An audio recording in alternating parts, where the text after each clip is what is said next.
नमस्कार विद्यार्थी मित्रांनो, मी प्राध्यापक डॉक्टर साहेब गुलाबराव राठोड, राज्यशास्त्र विभाग प्रमुख, स्वर्गीय नितीन महाविद्यालय पाथरी, स्वामी रामानंद तीर्थ मराठवाडा विद्यापीठ नांदेड अंतर्गत BA प्रथम वर्ष सेमिस्टर फर्स्ट पेपर पहिला मूलभूत राजकीय संकल्पना या पेपरमधील तिसरा जो महत्त्वाचा घटक आहे सार्वभौम सत्ता।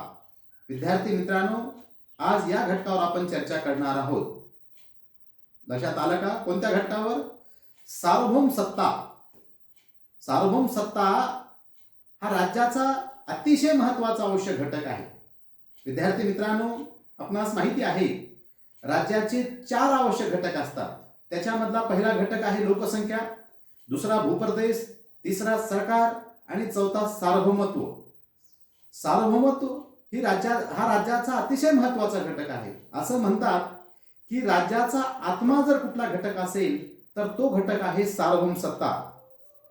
कोणतेही राज्य निर्माण होण्यासाठी लोकसंख्या, भूप्रदेश, सरकार आणि सार्वभौमत्व या 4 घटकाची आवश्यकता असते। या घटकापैकी सार्वभौम सत्ता या घटकाचे महत्त्व अनन्यसाधारण आहे। राज्याची जी सर्वश्रेष्ठ आणि किंवा सर्वोच्च सत्ता असते तिला सार्वभौम सत्ता असे म्हणतात। हा सत्ता सर्वश्रेष्ठ, अमर्याद, अनिर्बंध असते। व्यावहारिक भाषेत शासनाच्या अंतर्गत व बाह्य स्वातंत्र्याचा बोध राज्याच्या सार्वभौम सत्तेतून होत असतो। म्हणजे राज्यासाठी जे 4 घटक आहेत त्या घटकामधला सार्वभौम सत्ता हा जो घटक आहे तो अतिशय महत्त्वाचा घटक आहे। सार्वभौम सत्ता म्हणजे काय? सार्वभौम सत्ता म्हणजे राज्याची जी सर्वोच्च शक्ती असते, हे की नाही? सर्वोच्च म्हणजे याच्यापेक्षा कुणीही मोठं नसतं। सार्वभौम सत्तेच्या अंतर्गतच सर्व घटक समावलेले असतात आणि सार्वभौम सत्ता हा जो घटक आहे किंवा सार्वभौम सत्ता जी असते ती अंतर्गत आणि बाह्य नियंत्रणापासून मुक्त असते। म्हणजे राज्यांतर्गत जे संस्था आहेत, ज्या व्यक्ती आहेत, त्या सर्व ज्या संस्था किंवा व्यक्ती ह्या सार्वभौम सत्तेच्या अंतर्गत कार्यरत असतात किंवा सार्वभौम सत्ता ही जी शक्ती असते ती बाह्य नियंत्रणापासून सुद्धा काय असते? मुक्त असते। म्हणजे जोपर्यंत राज्याकडे सार्वभौम सत्ता असत नाही तोपर्यंत राज्याला पूर्ण राज्य म्हणता येत नाही। म्हणून असं म्हणतात की राज्याचा आत्मा जर कुठला घटक असेल तर तो कोणता घटक आहे? सार्वभौम सत्ता हा राज्याचा आत्मा आहे। आता सार्वभौम सत्ता हा जो शब्द आहे किंवा सार्वभौम सत्ता ह्याचा अर्थ म्हणजे हा शब्द कशातून तयार झालेला आहे? सार्वभौम सत्ता हा शब्द इंग्रजी भाषेतील शब्द म्हणजे सॉव्हरेनिटी पासून, म्हणजे याला इंग्रजीमध्ये काय म्हणतात? सार्वभौम सत्तेला इंग्रजीमध्ये सॉव्हरेनिटी असे म्हणतात। सॉव्हरेनिटी हा इंग्रजी शब्द लॅटिन भाषेतील सुपरएनस या शब्दातून आलेला आहे। सुपरनॅश या शब्दाचा अर्थ आहे सर्वोच्च शक्ती। म्हणजे लॅटिन जी भाषा आहे सुपरएनस या शब्दापासून कोणता शब्द तयार झालेला आहे? सार्वभौम सत्ता। सुपर म्हणजे सर्वोच्च आणि एनस म्हणजे शक्ती। म्हणजे राज्यातील सर्वोच्च शक्ती जर कुठली असेल तर ती कुठली शक्ती आहे? सार्वभौम सत्ता ही सर्वोच्च शक्ती आहे। म्हणजे जसं आज आपण पाहतो की राज्य आहे की नाही, राज्यासाठी लोकसंख्या हे घटक आहे, भूप्रदेश आहे, सरकार आहे, परंतु जोपर्यंत राज्याकडे सार्वभौम शक्ती राहत नाही, हे की नाही, तोपर्यंत राज्याला राज्याचं रूप प्राप्त होऊ शकत नाही। म्हणून राज्यासाठी कुठला घटक महत्त्वाचा आहे? सार्वभौम सत्ता हा राज्याचा महत्त्वाचा घटक आहे। आता सार्वभौम सत्ता हा जो भाग आहे किंवा ही जी संकल्पना आहे ही समजून घेण्यासाठी आपल्याला काही विचारवंतांच्या व्याख्या आपल्याला पाहावं लागेल, जेणेकरून आपल्याला हा जो सिद्धांत आहे किंवा ही विचारसरणी किंवा ही संकल्पना आपल्याला काय येईल? लक्षात येईल। अरिस्टॉटल या विचारवंतांनी सार्वभौम सत्तेसंबंधी काय म्हटलेलं आहे हे लक्षात असू द्या। अरिस्टॉटल सार्वभौम सत्ता म्हणजे काय तो म्हणतो बघा, राज्याची सर्वोच्च शक्ती म्हणजे सार्वभौम सत्ता आहे। काय म्हटला अरिस्टॉटल? राज्याची सर्वोच्च शक्ती म्हणजे काय? सार्वभौम सत्ता। सर्व ज्या बाबी आहेत त्या कुणात समावलेल्या आहेत? राज्यात समावलेल्या आहेत। म्हणजे राज्याची जी सर्वोच्च शक्ती असते त्या शक्तीला काय म्हणतात? सार्वभौम सत्ता असे म्हणतात। जीन बोधिन नावाचा विचारवंत आहे। जीन बोधिन यांनी सार्वभौम सत्तेची व्याख्या सांगितलेली आहे. तो काय म्हणतो बघा, राज्यातील नागरिक व प्रजाजन यांच्यावर चालणारी, कायद्याच्या नियंत्रणात नसणारी राज्याची सर्वोच्च शक्ती म्हणजे सार्वभौम सत्ता होय. म्हणजे बघा, म्हणजे हे जे नागरिक असतात, देशातील जे नागरिक असतात किंवा जे लोकसमुदाय आहे, यांच्यावर सगळ्यावर नियंत्रण कुणाचं असतं? सार्वभौम सत्तेचं नियंत्रण असतं. लक्षात असू द्या.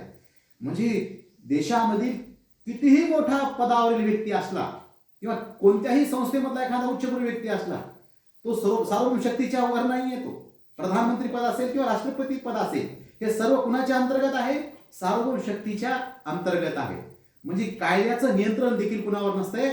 सार्वभौम शक्तीवर किंवा सार्वभौम सत्तेवर नियंत्रण नसतंय. अशा प्रकारचं मत कुणी केलेलं आहे? जीन बोधेन या विचारवंतांनी याच्या संबंधी व्याख्या केलेली आहे. तिसरी व्याख्या आहे बघा, ब्रजेश या विचारवंतांनी अतिशय महत्वपूर्ण व्याख्या केलेली आहे. ब्रजेश यांनी राज्यातील सर्व व्यक्ती व संस्थावर चालणारी व त्याच्याकडून आज्ञा पालन करून घेणारी स्वयंभू, अनिर्बंध, अमर्यादित, स्वतंत्र व मूलभूत सत्ता म्हणजे सार्वभौम सत्ता होय. बघा काय म्हणतो ब्रजेश, की याच्यावर कोणाचंच नियंत्रण नाही. ही स्वतः स्वयंभू आहे, अनियंत्रित आहे, अमर्यादित आहे आणि स्वतंत्र आहे. हे की नाही? अशी जी एक सत्ता असते त्या सत्तेला काय म्हणतात? सार्वभौम सत्ता असे म्हणतात. अशा वेगवेगळ्या विचारवंतांनी काय केलेले आहेत? सार्वभौम सत्तेच्या व्याख्या केलेल्या आहेत. विद्यार्थी मित्रांनो, आपल्याला ही संकल्पना समजून घेण्यासाठी व्याख्या समजून घेणं फार गरजेचं आहे.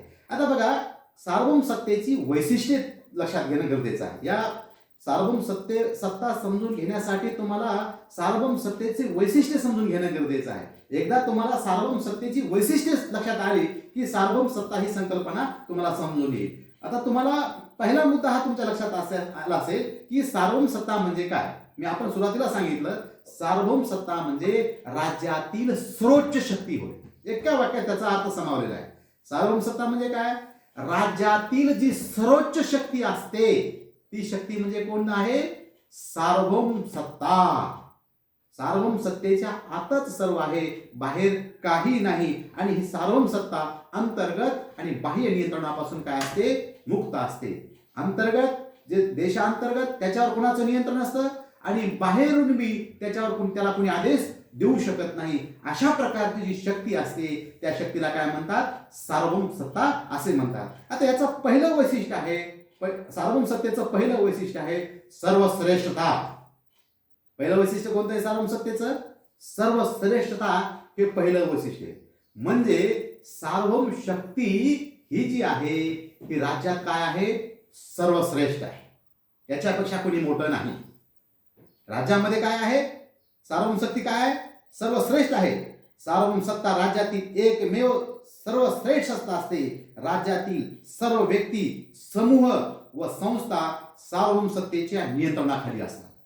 म्हणजे देशांतर्गत जेवढ्या ताकदी आहेत, जेवढ्या शक्ती आहेत, जेवढ्या व्यक्ती आहेत, ते कोणाच्या अंडरखाली असतात? सार्वभौम शक्तीच्या अंडरखाली असतात. म्हणजे सार्वभौम सत्ता काय आहे? सर्वश्रेष्ठत्व आहे. दुसरं वैशिष्ट्य आहे सर्वसमावेशकता. दुसरं वैशिष्ट्य कोणतं आहे? सर्वसमावेशकता. याचा अर्थ आहे राज्यातील सर्व व्यक्ती, सर्व संस्था व सर्व समूह याच्यावर सार्वभौम सत्तेचे नियंत्रण असते. सर्वसमावेशकता म्हणजे काय? की देशामधील सर्व ज्या शक्ती आहे, सर्व संस्था आहेत, जे काय आहे राज्यामध्ये, याच्यावर सगळ्यावर नियंत्रण कुणाचं असतं? सार्वभौम सत्तेचं नियंत्रण असतं. इतर कुठल्याही संस्थेचं किंवा कुठल्याही व्यक्तीचं त्याच्यावर नियंत्रण असतं. तर सार्वभौम सत्तेचा सर्व संस्थेवर, सर्व व्यक्तीवर काय असतं? नियंत्रण असतं. म्हणजे ही जी शक्ती आहे ती राज्यावर सर्व समावेशक आहे, सर्वावर त्याचं नियंत्रण असतं. म्हणजे सर्व समावेशकता हे सुद्धा अतिशय महत्वाचं कुणाचं वैशिष्ट्य आहे? सार्वभौम सत्तेचं वैशिष्ट्य आहे. त्याच्यानंतर तिसरा नंबरचं महत्वाचं विद्यार्थी मित्रांनो वैशिष्ट्य लक्षात असू द्या, निरंकुशता. निरंकुशता याच्यामध्ये त्याचा अर्थ समावलेला आहे. निरंकुशता म्हणजे याच्यावर कुणाचंही अंकुश नाही, याला कोणीही याच्यावर नियंत्रण आणू शकत नाही. म्हणजे ही शक्ती काय आहे? निरंकुश आहे. याच्यावर कुणीही नियंत्रण आणू शकत नाही. राज्यात अंतर्गत असणाऱ्या सर्व व्यक्ती आणि संस्थांना कुणाचं आज्ञाचं पालन करावं लागतं? सार्वभौम शक्तीचं आज्ञा पालन करावं. त्याला कुणी विरोध